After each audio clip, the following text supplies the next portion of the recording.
오늘도 우리 사는 이야기 찾아주셔서 감사합니다. 사연자분이 보내주신 이야기 시작해볼게요. 안녕하세요. 여러분 모두가 행복하신가요? 전 남편과 대학에 입학하면서 만났습니다. 그때 그 풋풋했던 모습으로요. 한때는 그 남자를 너무너무 사랑해서 조금이라도 떨어져 있고 싶지 않아서 결혼을 결심했습니다. 그리고 저 또한 평범한 여자니까 당연히 결혼해야 한다고 생각했죠. 남편은 저보다 5살이 많았습니다. 5살 많은 게 문제가 되진 않았어요. 하지만 저희가 결혼하는데 문제가 하나 있었습니다. 저희 친정 쪽은 전부 다 불교를 믿었는데 남편은 기독교였어요. 거기 시아버지는 작은 교회에서 목사님이셨어요. 그런 아버지 밑에서 자라서 남편 역시 신앙심이 깊은 남자였습니다. 남편은 성실했고 술, 담배 전혀 안 하고요. 그런 남자였습니다.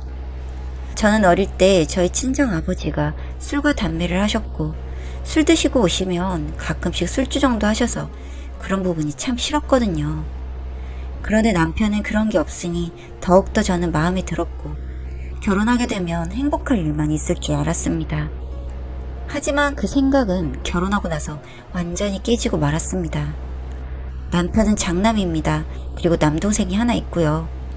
남편의 남동생은 시아버지가 목사를 하는 것에 대해 굉장히 회의적이었다고 합니다. 그래서 한참 동안을 삐뚤게 살아왔다고 했어요.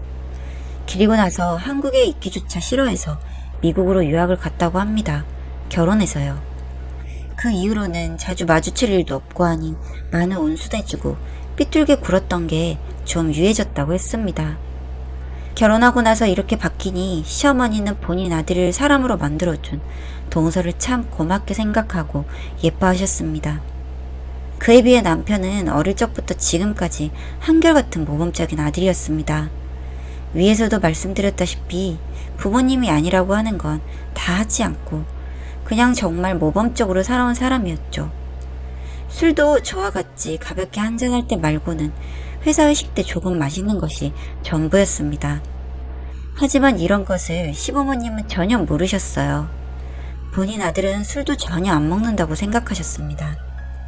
저는 하나님을 믿지 않는 집안의 사람이기 때문에 시어머니는 저에게 가끔씩 굉장히 거슬리는 말씀을 하셨습니다. 야, 니네 아버지는 아직도 술 드시냐? 라고요. 전 정말 이걸 왜 물어보는지 모르겠더라고요. 술 마신다고 다 나쁜 사람도 아닌데 말이죠. 그러다가 결국에 저도 듣기 싫어서 그렇게 잘난 본인 아들도 술 먹는다고 말해버렸습니다. 그런데 절 미친년 취급하시더라고요. 거짓말까지 한다면서 우리 아들이 그럴 일이 없는데 이간질하려 든다면서 헛웃음을 지으시면서 저에게 미쳤다고 하셨습니다. 그리고 현재 저희가 살고 있는 집이 시어머니가 3년간 교인들 몰래 새벽에 신문 배달을 해서 산 집이라고 했습니다. 요새도 신문 배달하는 곳이 있는지 정말 의문이었지만 그렇게 본인이 힘들게 모아서 사준 거라는 걸 강조하고 싶으셨는지 귀에 못이 박히도록 그 말을 하셨어요. 7년 전에 5천만 원 주고 산 그 집. 그나마도 은행 근저당 설정된 집입니다. 막상 결혼해서 그 집에 들어가려고 했을 땐 그 집에 살고 있는 사람들 방 빼면 줄 돈도 없어서 저희가 대출받아서 3천만 원 주고 빼줬습니다. 남편 월급이 기껏 220인데 아기 키우면서 우유값하고 생활비하고 대출금까지 갚으려고 하니 도저히 답이 안 나왔습니다. 그래서 하소연을 했는데 시어머니는 니들은 그런 집이라도 있는 게 얼마나 다행인 줄 모른다면서 자기한테 고맙게 생각하면서 지내라고요. 그런데 웃긴 건 뭔 줄 아세요? 그나마도 그 집 남편 명의로 돌린다고 하니까 시어머니 반대하셔서 그 집 본인 명의입니다. 그나마도 대출받아서 그 돈 갖고 있는데 본인 집에서 저희가 얹혀 사는 것처럼 말씀하시면서 감사하고 살라는 말을 귀에 못이 박히게 들었네요. 얼마 되지도 않는 그 집 가지고 유세를 어찌나 떠시던지 정말 지긋지긋했습니다. 그래도 남편과 아이 보고 참고 살았습니다. 남편 버리로는 생활이 힘들었기 때문에 저 역시 다시 직장생활을 시작했습니다. 출산하고 3개월 만에 취직해서 일하러 다녔습니다. 물론 아이는 시어머니가 봐주셨고요. 본인 손주임에도 불구하고 저에게 항상 하소연이셨습니다. 힘들어서 도저히 못 해먹겠다고요. 애는 뭐 저 혼자 만들어서 낳았습니까? 아무리 본인 아들이 먼저라지만 손주가 앞에 있는데도 저런 식으로 말씀하시는 게 참 어이가 없고 화가 났습니다. 그렇다고 저희 생활이 힘들다고 해서 애기 봐주시는데 용돈 안 드린 적 없습니다. 매달 50만원씩 챙겨드렸죠. 물론 너무 적다 생각하시는 분들도 계시겠지만 어쩝니까? 저희 둘 벌어서는 그렇게밖에 안 되는데요. 그나마도 저축 포기하고 시어머니께 드린 거였습니다. 그러던 어느 날 일이 일어났습니다. 남편과 싸우게 되었어요. 그동안 제 남편은 너무나도 성실하고 좋은 남자라 믿었기 때문에 저는 힘들어도 참고 견뎠었죠. 그런데 아니었습니다. 매달 벌어오는 돈에서 금액이 비길래 남편에게 물었더니 대답을 안 했습니다. 그래서 저는 계속 물었고요. 그렇게 돈이 계속 비는 게 이상하잖아요. 그랬더니 절 때리더군요.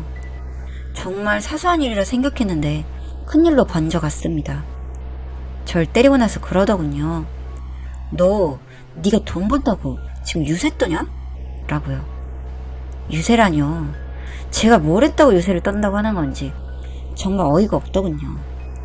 혼자서 뭐에 그리 자존심이 상한 건지 아니면 저에게 숨겨온 것들이 들킬까봐 그런 건지 난리를 치더라고요. 저도 이제 맡기까지 했으니 이 사람과 더 살 이유가 없다고 느꼈고 그래서 계속해서 물었습니다. 그 돈 어디다 썼냐고요.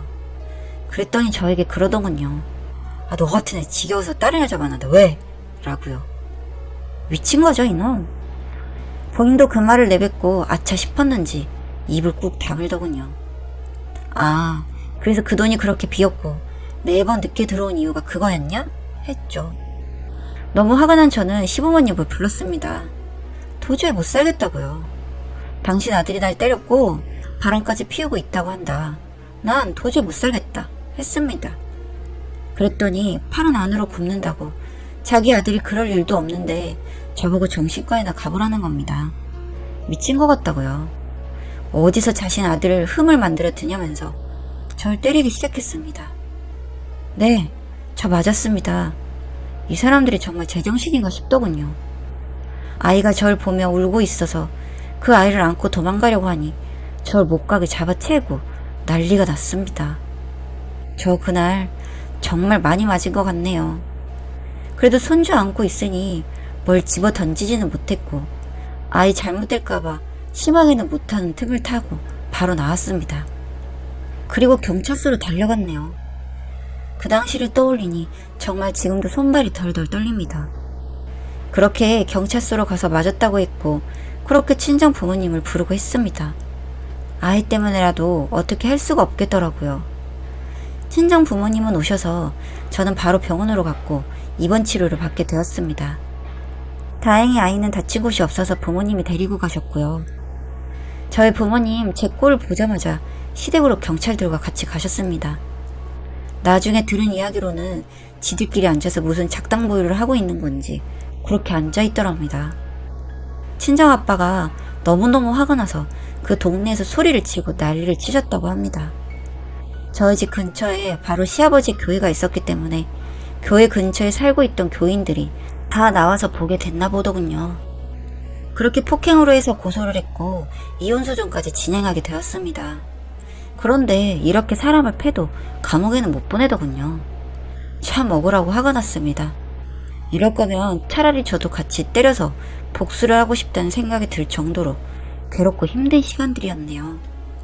그리고 시댁 인간들은 다 폭삭 망한 걸로 알고 있습니다. 며느리를 패는 목사가 운영하는 교회, 어느 누가 가고 싶을까요? 사람들이 입에 입을 거쳐서 정말 더욱더 부풀려지고 난리가 한바탕 났었습니다. 제가 거의 식물인간이 될 정도로 되어버렸다까지 말이 부풀려지더군요. 뭐 저와는 상관없지만요. 그렇게 당신들의 돈줄이었던 그 작은 교회는 문을 닫게 되었고 그 동네에서도 떠나야 할 정도가 돼서 이사를 갔다고 했습니다. 남편이요? 저희 친정아버지 술 드시면 술주정 꽤나 하셨고 목소리 크신 분이다 보니 가만히 두실 리가 없죠. 그렇다고 똑같이 패줄 수는 없고 하니 남편이란 인간이 다니던 직장에 가서 또 소리 지르고 한바탕 하고 거기 사장실까지 들어가서 이런 인간을 계속해서 일을 하게 하는 게 맞느냐 하며 며칠을 가셨다 하더군요. 그렇게 그 인간도 백수가 된 것으로 알고 있습니다. 이제서야 생각이 나더군요. 남편의 남동생. 왜 미국까지 가버렸을까? 왜 자신의 아빠 직업을 싫어하고 안 보고 싶어 했을까? 지금 제가 겪는 이 꼴을 그 사람도 마음을 컸기 때문이 아닌가 싶기도 하고요. 종교를 믿는다고 해서 모두가 좋은 사람일 수야 당연히 없겠죠. 하지만 적어도 사람을 때리는 건 아니지 않을까요? 내 이웃을 사랑하라는 말도 있는데 자신의 가족에게는 해당이 안 되는 말일 걸까요? 비록 제가 쳐맞고 이렇게 끝난 건 좀 그렇지만 그래도 그들의 이중성을 알게 되고 그 사람들의 밥줄까지 끊어놓은 것 같아 마음은 좀 후련합니다. 아직 어린 제 아이 보면 마음이 아프지만 앞으로 정말 열심히 잘 키워보려고 합니다. 사연자분이 보내주신 이야기 시작해볼게요. 저는 30대 후반을 넘어가면서부터 결혼을 포기하였습니다. 다른 친구들은 다들 결혼하고 아이를 갖고 다들 아빠가 되었고 어느샌가 저는 대화에도 잘 끼지 못하는 그런 노총각으로 지내고 있었는데 얼마 전 결혼한 친구의 소개로 지금의 아내를 만나게 되었습니다. 저는 평소에도 결혼을 하지 못하면 그냥 혼자 늙어 죽지 그런 생각을 많이 하며 지냈는데 막상 소개를 받은 여자분은 저보다 1살 어리고 7살짜리 아들을 키우고 있는 돌싱녀였습니다. 제가 사람에 대한 편견을 갖고 있지는 않지만 그래도 이혼의 경험이 있는 사람은 생각해 본 적도 없기 때문에 망설여지더군요. 그 여성분도 친구가 너무 괜찮은 사람이라 소개를 해줘서 등 떠밀리듯이 나오긴 했지만 아이를 키우느라 본인도 정신이 없고 아직 재혼 생각은 없다고 했습니다.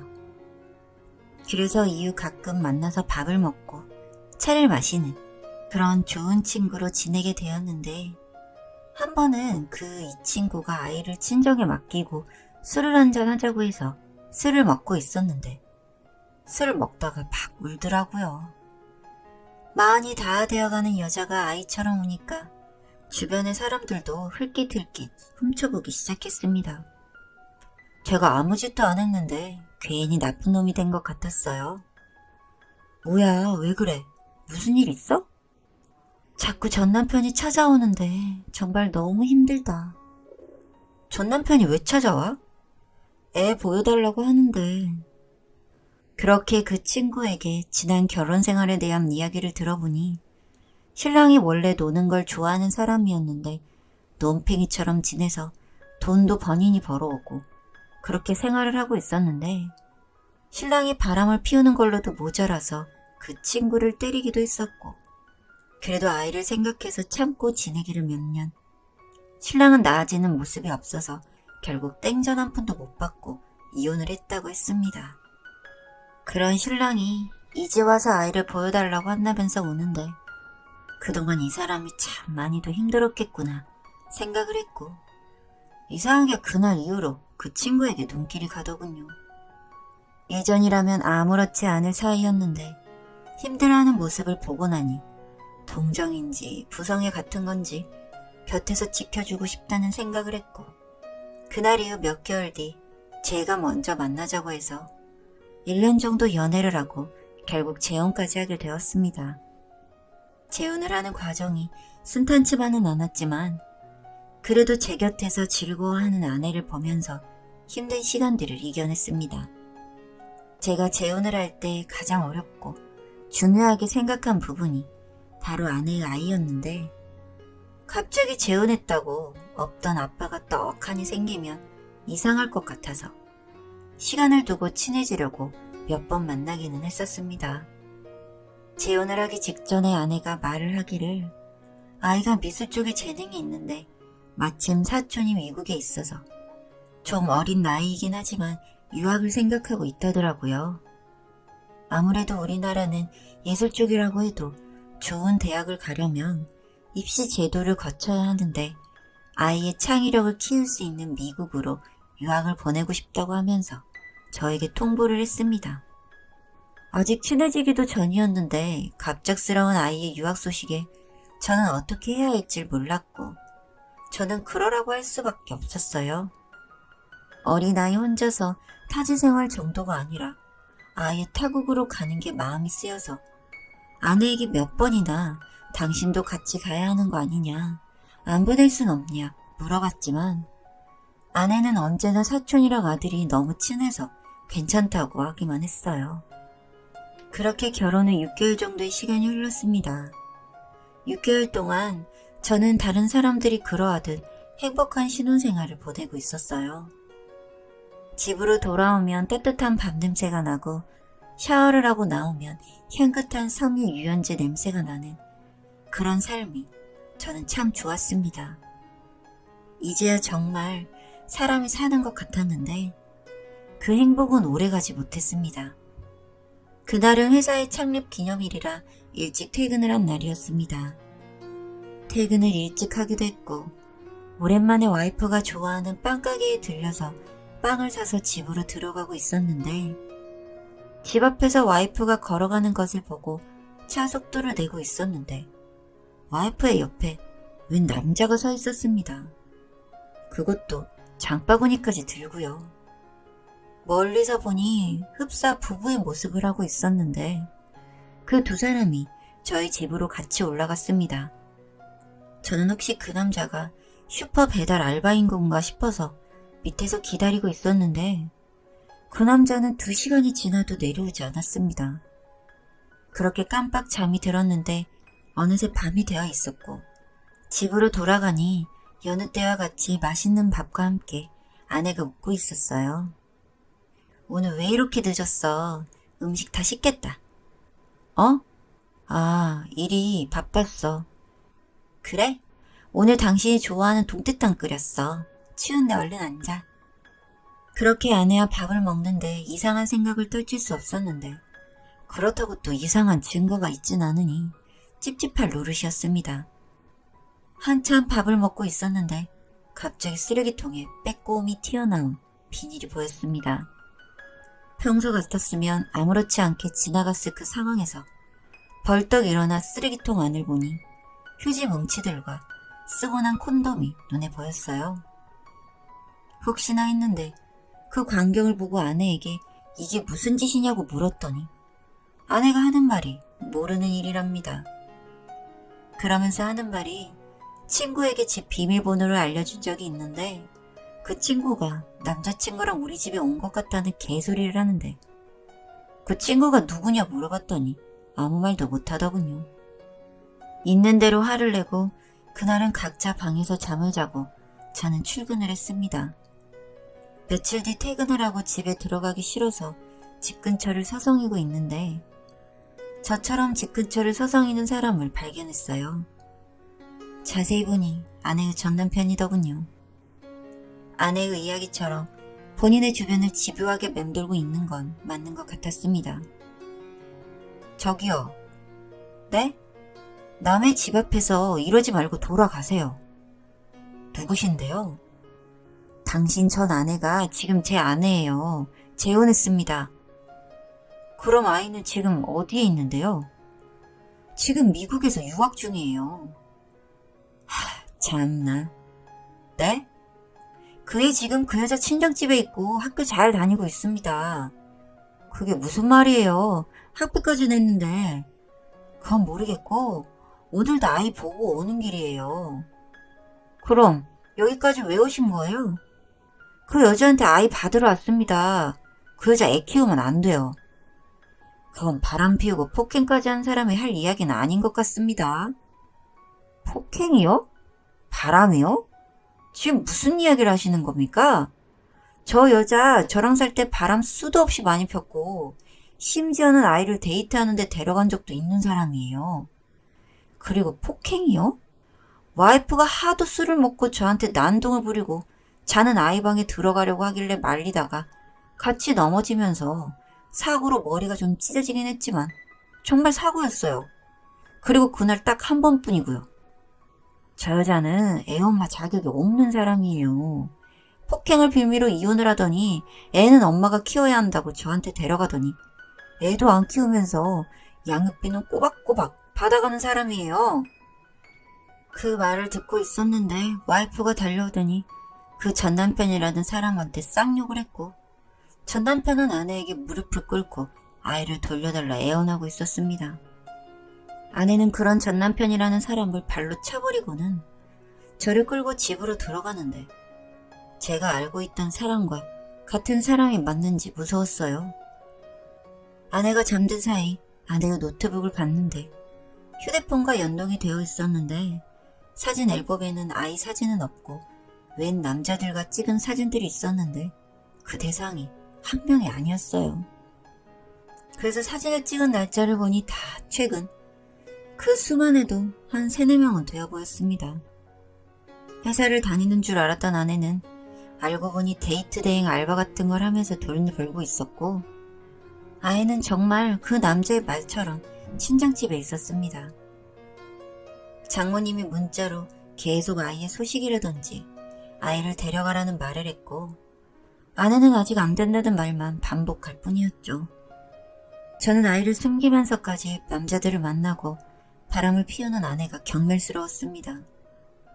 저에게는 바람을 피우고 아버지와 이혼하고 저희를 버린 엄마가 있기 때문인데, 자고 있는 아내에게 말을 하는 것조차 싫어서 그대로 두고 나와버렸습니다. 다음날 아내에게 합의 이혼 신청서를 보냈고, 아내는 못해준다며 그 종이를 계속 찢어대는 바람에 결국 이혼 소송까지 진행했습니다. 아직도 소송은 진행되고 있지만 저는 저에게 왜 이런 일이 일어났는지 혼란스럽기만 합니다. 그 아이에게는 미안하지만 저런 엄마라면 없는 편이 나을지도 모르겠다는 생각이 들어요.